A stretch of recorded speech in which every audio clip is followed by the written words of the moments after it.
We live in an age when a man landing on the moon rates a couple of paragraphs in the inside pages of the newspapers.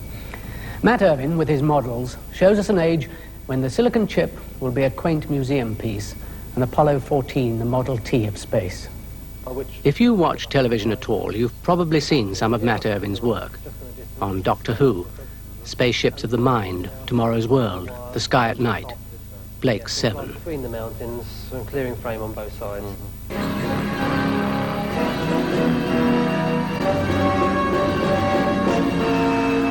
I gave him my word. To fight off that fleet until the Federation get here? That is what I promised. Why, Avon? Why not? They're underway. They're moving towards the gap in the defense zone. Zen, put it on visual. Confirmed.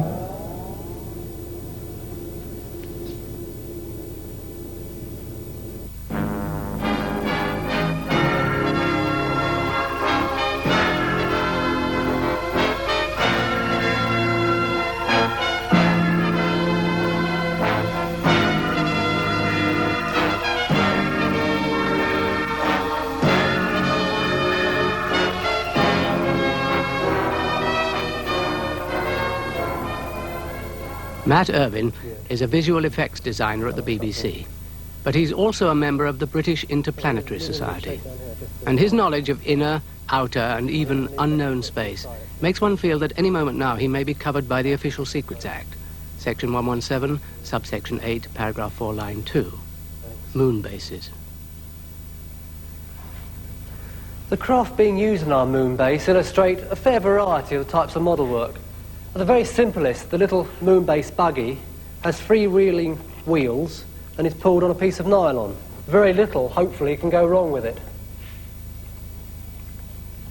Slightly more complex, the lunar dozer has got built-in motors and drive. These came from a commercial tank kit. The lead supplying power. Extremely noisy, but fairly effective. On the extreme end of the scale, the moon buggy here is radio-controlled. You can see the interior of it is very much packed out with all the gear, the motor that drives it, batteries, and the servo that works the wheels.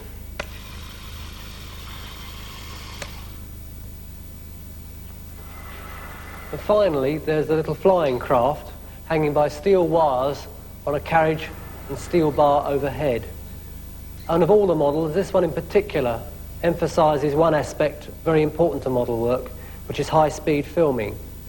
All these craft have inherent movements built into them, which the full-size counterpart hasn't. And to try and get over this, we shoot at double, treble, and sometimes even greater speeds, so that when we finally project the picture at the normal speed, all these movements have been ironed out.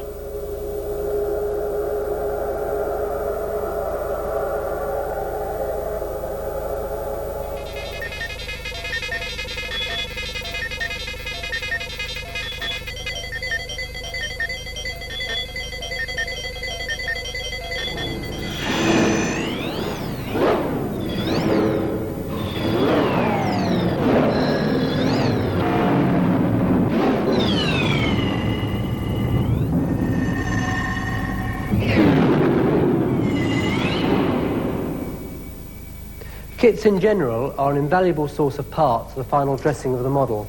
Things such as these pods from other SF kits, these wings and tank wheels can all be used to very good advantage when you're finally finishing the model. Sometimes there's the opportunity to use parts that aren't always what they seem. This craft, for example, is built from 2 hairdryers. And just to emphasise the point,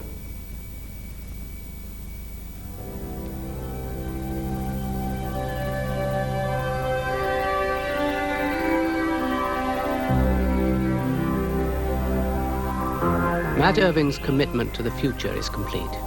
He models at home as well as at work. And when they do build bungalows on the moon, Matt Irvine, I'm sure, will have his name down for one. America's latest form of space transportation, the space shuttle, which will take them well into the next century. It's been over half a decade since Americans have last been in orbit, and this was with the international spaceflight Apollo-Soyuz, using the last of the Apollo craft and a Russian Soyuz craft. This particular model, made of wood, has been used for demonstration purposes and also for simulated films. It contains the European Space Agency's Space Lab as this particular load, but underneath there's a space telescope, very important to astronomers, and also a heavy lift launch vehicle utilising the shuttle components to lift a very heavy load into orbit.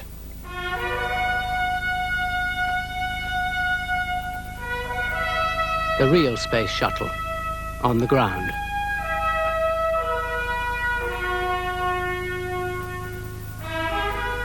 Matt Irvine's space shuttle, shuttling.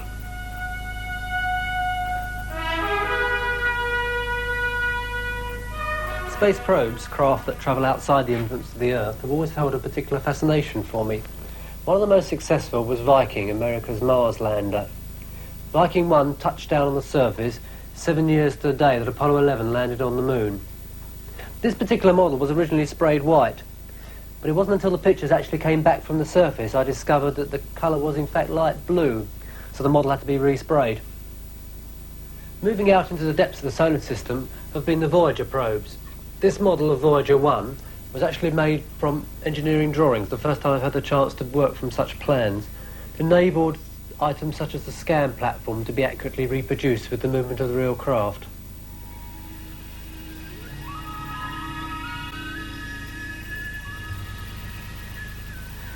This craft is one of my favourite models.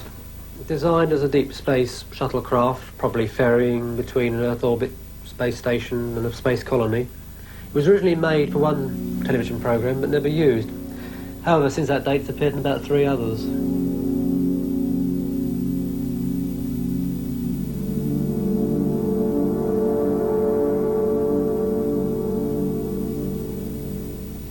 It may seem like an idea out of science fiction, but Project Daedalus is a genuine scientific study by the British Interplanetary Society.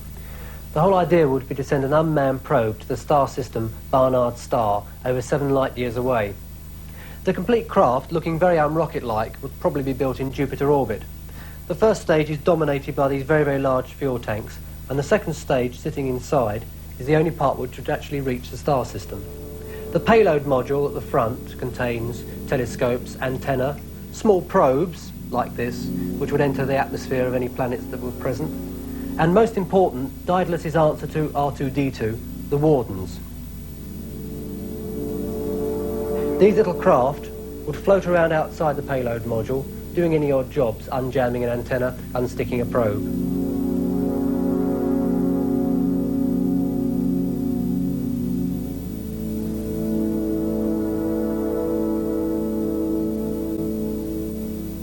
But there's one thing that sets Matt Irvine's work apart from real space exploration, and astronauts everywhere will probably be very glad about it. His models can be expendable.